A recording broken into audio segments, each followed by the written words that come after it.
The cooking the housemaid makes is so terrible. Throw it all away and let's order pizza today. My mother-in-law and brother-in-law, who don't help with any household chores, had moved into my house and kept saying whatever they wanted.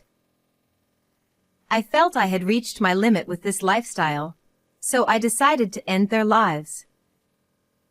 I'm Penelope, turning 30 years old. Finally, my life has settled down, and peaceful days have returned. It all began when I attended a company drinking party. It was there that I met my ex-husband Sebastian. I first met Sebastian at a drinking party, and we immediately hit it off. We became close quickly, exchanged contact information, and started going out for drinks together regularly. Even though we worked in different departments at the company, he would wait until I finished work and would listen kindly when I complained about making mistakes. He was supportive and empathetic when I had personal concerns, and being with him became a comforting time for me. And it seemed Sebastian felt the same way. He asked me to become his girlfriend. I was really happy and we started dating. After that, we did typical things that couples do. Going on trips on weekends, having dates nearby places, and that kind of stuff. Then, around 2 years into our relationship, Sebastian proposed to me. I had a strong feeling that I wanted to marry him, so I happily accepted his proposal. Both my parents and Sebastian's parents gave their consents to our marriage, so we began preparing for the wedding while working. It was a bit challenging, but I felt fulfilled and happy throughout the preparations.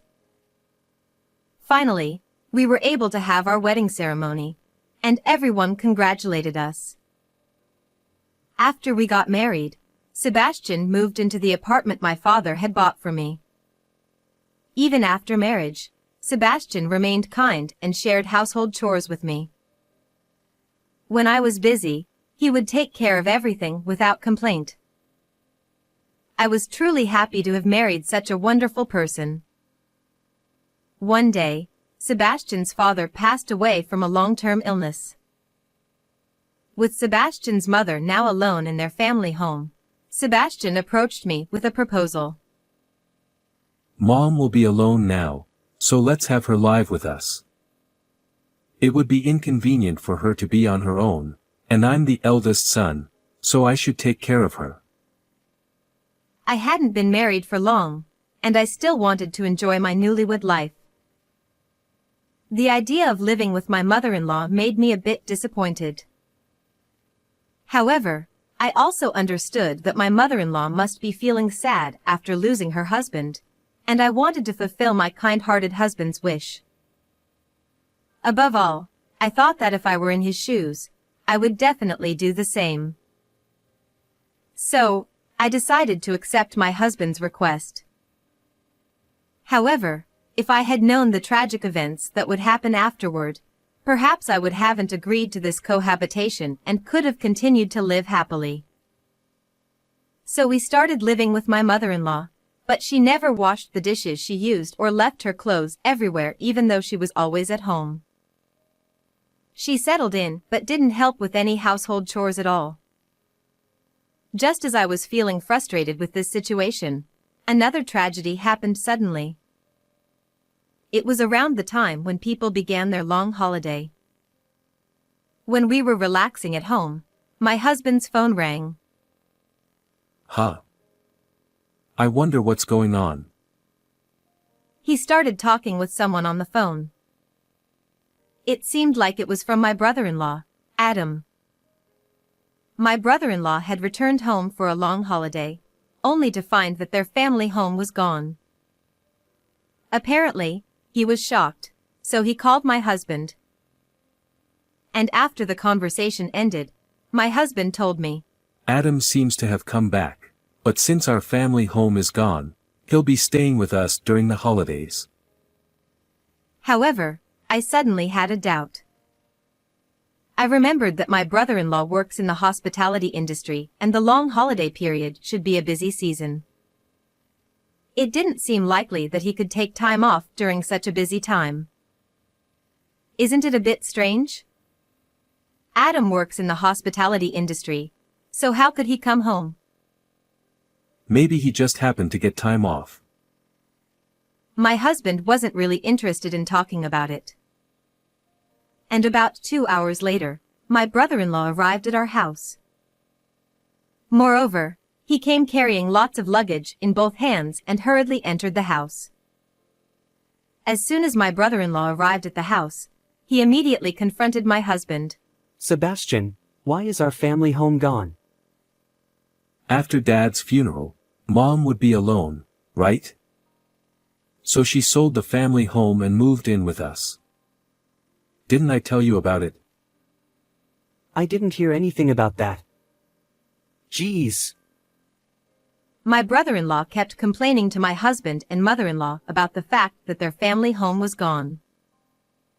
I have only met my brother-in-law twice, once when my husband and I went to visit his family before we got married, and the second time was at our wedding. My impression of my brother-in-law is that he tends to react with defiance when criticized by my mother-in-law or husband about small things. He comes across as immature, selfish, and somewhat self-centered, and honestly, I find him difficult to deal with. I wonder if this time too he will insist on having his way and continue living in our house like this. Just as I had feared, my bad feeling came true. My brother-in-law said to my husband, You're living in a nice apartment. Do you have any unused rooms or something? There's one room that we're not using. It's just being used as storage. Well then, there's no problem if I move in. He said like that. Of course, both my husband and I opposed the idea of living together with my brother-in-law. Why not? You sold the family home without consulting me. Mon can live here, but why can't I? However, he started throwing a tantrum. Then my husband asked my brother-in-law, What about your job in the hospitality industry? And weren't you supposed to be living in as a trainee? Brother-in-law replied, Well, you see, I've got mentally tired from my current job. I've taken a temporary leave for a while. If my husband heard this, he would definitely find it hard to refuse. He glanced at me, silently pleading for understanding. I shook my head, signaling that it was impossible because my mother-in-law was already living with us. All right. Just for a little while, okay? Seriously? You're the best. However, my husband agreed to it. Even though my husband must have seen I shook my head in disagreement, he still accepted my brother-in-law. I immediately called my husband into the bedroom. Hey, what were you thinking about accepting Adam like that? You saw me shake my head and refuse, didn't you? In response, my husband, true to his kind nature, argued. I couldn't just abandon Adam, could I? However, once we accepted my brother-in-law into our home, it's obvious that it would be difficult to kick him out. I hoped that he would return to work soon. At first, we had a quiet life. But my husband became busier during the peak season and started working overtime on weekends. Then I discovered my brother-in-law's true nature. It was when my husband wasn't around. It seems like my brother-in-law thought I wouldn't say anything. He started giving me orders, like cook him something because he's hungry, or go buy him some cigarettes because he's busy. Moreover, he started smoking in the living room, so I had to repeatedly tell him to go to the balcony. Whenever I pointed it out, he would make a very displeased face. You're just my brother's wife. Don't tell me what to do. He made sarcastic remarks.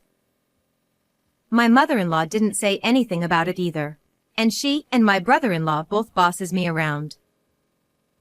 When I cooked dinner, I was told things like, The cooking the housemaid makes is so terrible. Throw it all away and let's order pizza today. my mother-in-law and brother-in-law, who didn't do any house chores, said whatever they wanted to say to me in my house. My brother-in-law who behaves and talks which make it hard to believe he's just a guest, and mother-in-law who lets him do as he pleases without ever reprimanding him. Even though a month had passed since then, my brother-in-law didn't show any sign of returning to work. I wanted to change the situation, so I decided to discuss it with my husband. I told him about his brother's behavior. I couldn't bear it anymore. But, when I had a talk with my husband, he said, Well. It's only been a month. He's probably been through a lot. Let's give him some more time and space. So I said, he's definitely lying about being mentally stressed and taking leave.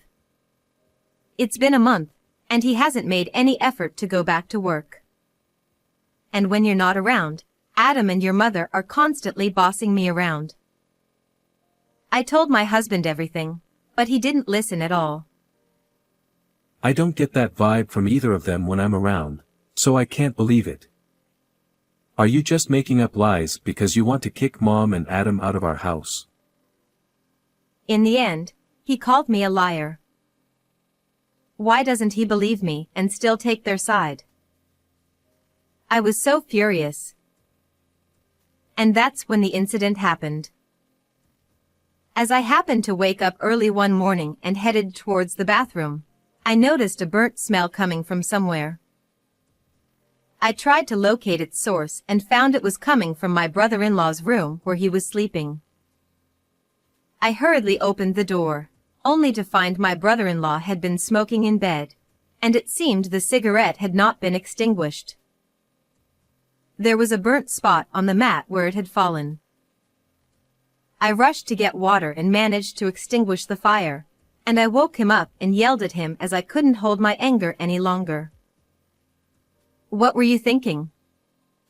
I've told you many times not to smoke inside the house. Upon being awakened, my brother-in-law seemed somewhat surprised but quickly responded to me with annoyance. The fire's already out, right? Don't bother waking me up over something done.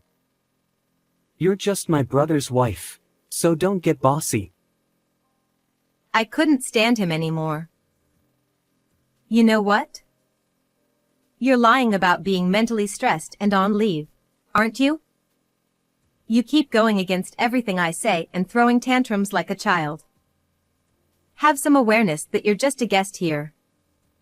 If my husband hadn't allowed it, there's no way I would have let you live here. I let it all out. Upon hearing the commotion, my mother-in-law and husband intervened. Hey, Penelope. What's this all about? How dare you say such things to my son? He's going through a tough time at work right now. How can you yell at someone like that? Unbelievable. That's right, Penelope. Apologize to my brother. What you said just now was way out of line. My husband and mother-in-law ganged up on me, blaming me for everything. Meanwhile, my brother-in-law watched the scene with a smirk on his face. I couldn't understand why I was the one being blamed. I've accommodated my mother-in-law, who became a widow, and my brother-in-law who barged in after taking leave, just as my husband wanted. Yet, instead of reprimanding his brother, he joined my mother-in-law in blaming me. And my husband added, I've heard from my brother that you're always scolding him when it's just the two of you. How dare you treat him like that just because you want him to leave? I've even considered divorce and have already signed the divorce papers. Cool off and think about it. All right. If you're going to take your brother's side like that, then I'll divorce you or do whatever it takes. I'm leaving this house. I've reached my limit, and as I prepare to leave for work, I've decided I will never forgive them. That day, I was irritated all day, and I got calls from my husband several times, but I ignored them all. I finished work and then got home, determined to expose my brother-in-law's lie. I found the house key wouldn't work. No matter how many times I tried to unlock the door, the key wouldn't turn, so I called my husband. Then he said me, "I've changed the locks at home, so don't bother coming back. Reflect on your actions, and if you're truly sorry, I might let you back in. I'm considering divorce, so think carefully about your next steps." Furious that it seemed like I was being blamed, I called my parents. My parents said I could stay with them until this situation settled down, so I told them all the details. Upon hearing this, my father became furious. Unbelievable. I'll make sure they regret this.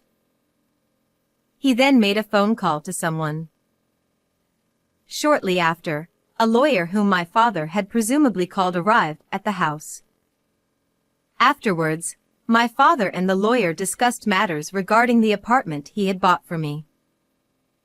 Since the apartment is in my father's name, he said he would sell it immediately.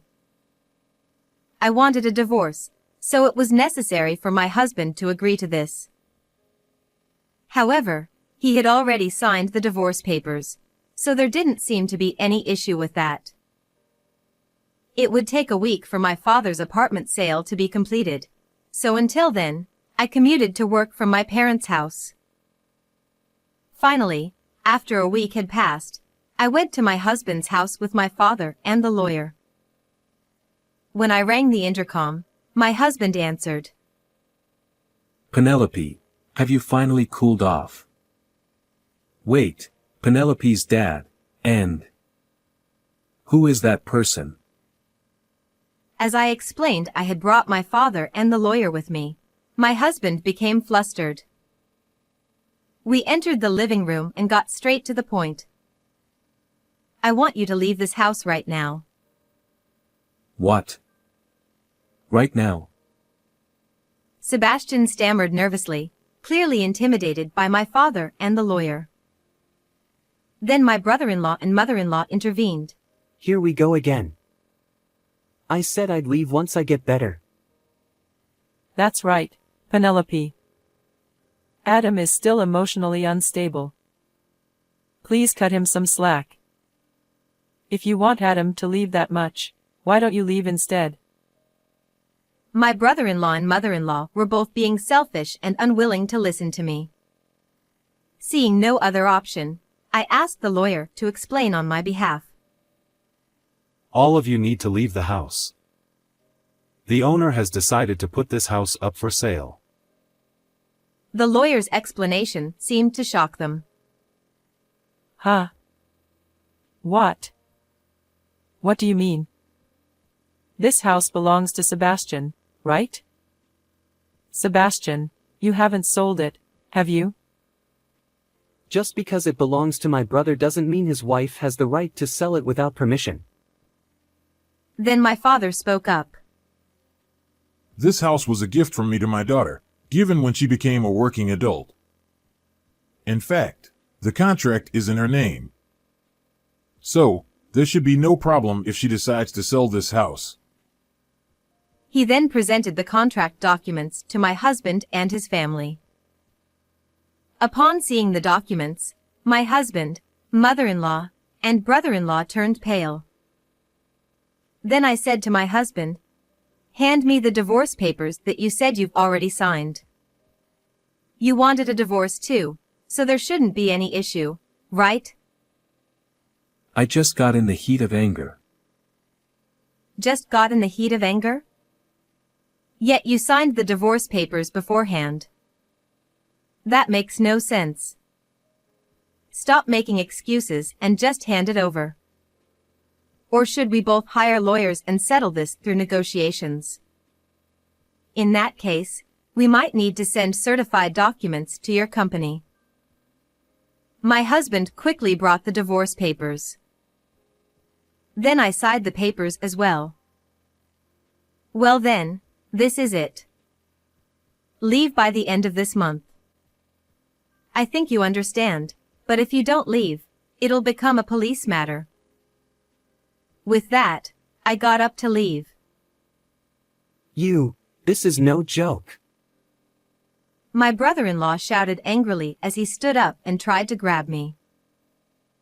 If you lay a hand on us, I'll call the police immediately. For someone supposedly mentally unstable, you're quite aggressive, aren't you? Why don't you get back to work? However, as I said so, he started punching the floor in frustration. Damaging property is also a police matter, you know. I quickly added. Damn it. All right.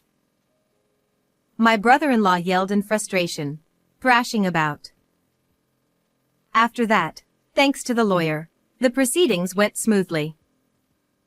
The divorce was finalized successfully, and I managed to evict my husband and in-laws from the house. I heard through the grapevine that my ex-husband couldn't support 3 adults on his salary alone, so he told my ex-brother-in-law to leave immediately. Then, unable to tolerate my ex-husband's words, my ex-brother-in-law reportedly punched him and got arrested by the police.